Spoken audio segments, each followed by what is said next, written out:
கிறிஸ்துவுக்குள் பிரியமானவர்களே, இந்த அருமையான நாளிலும் நம் தேவனாகிய கர்த்தர் சங்கீதம் 37:34 வார்த்தையின் மூலமாக இன்றைக்கு நமக்கு ஒரு ஆலோசனை கொடுத்து நம்முடைய வாழ்வை உயர்த்த விரும்புகிறார். வேத வசனம் இப்படியாக சொல்கிறது, நீ கர்த்தருக்கு காத்திருந்து அவருடைய வழியை கைக்கொள், அப்பொழுது நீ பூமியை சுதந்திரித்துக் கொள்வதற்கு அவர் உன்னை உயர்த்துவார். பிரியமானவர்களே, நாம் ஒவ்வொருத்தரும் நாம் செய்கிற காரியத்தில் உயர்த்தப்பட வேண்டும்.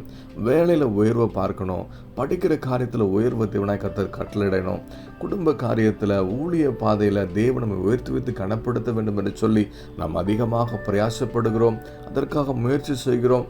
தேவன் நம்மை உயர்த்தும்படியாக தேவ சமூகத்தில் நம்ம ஜெபிக்கவும் செய்கிறோம். ஆனால் கர்த்தருடைய வார்த்தை இப்படியாக சொல்கிறது, அவருக்காக காத்திருந்து அவருடைய வழியை நம் கை கொள்ளும் பொழுது மாத்திரம்தான் இந்த பூமியை சுதந்திரித்துக் கொள்வதற்கு தேவனாகி கர்த்தர் நம்மை உயர்த்த முடியும் என்பதை இந்த வேத வசனத்தின் மூலமாக ஆண்டவர் நமக்கு ஆலோசனையாக கற்றுக் கொடுத்து வருகிறார்.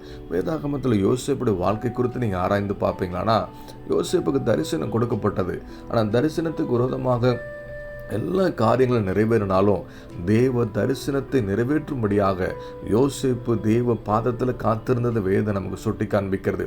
கர்த்தருடைய வழியை கை கொள்வதற்கு தன்னை ஒவ்வொரு நாளும் திடப்படுத்தி கொண்டதையும் வேதம் யோசேப்பு குறித்து சாட்சி கொடுக்கிறது.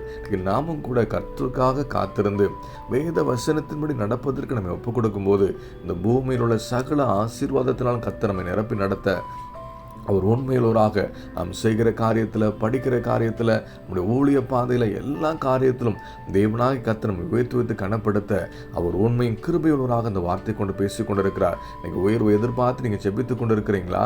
இன்றைக்கு தேவ சமூகத்தில் இந்த வார்த்தையின்படி வாழ உங்கள் ஒப்பு கொடுங்க. கர்த்தருடைய வார்த்தையின்படி நடப்பதற்கு உங்களை அர்ப்பணிங்க. தேவ சித்தத்துக்காக காத்திருங்க.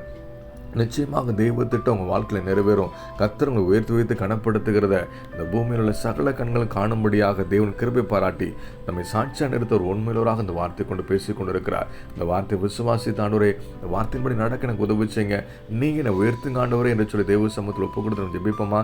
நல்ல தகப்பனே, இந்த அருமையான காலை வேலைக்காக நன்றி செலுத்துகிறோம். நீர் தான் ஆண்டவரை எங்களை உயர்த்த முடியும்.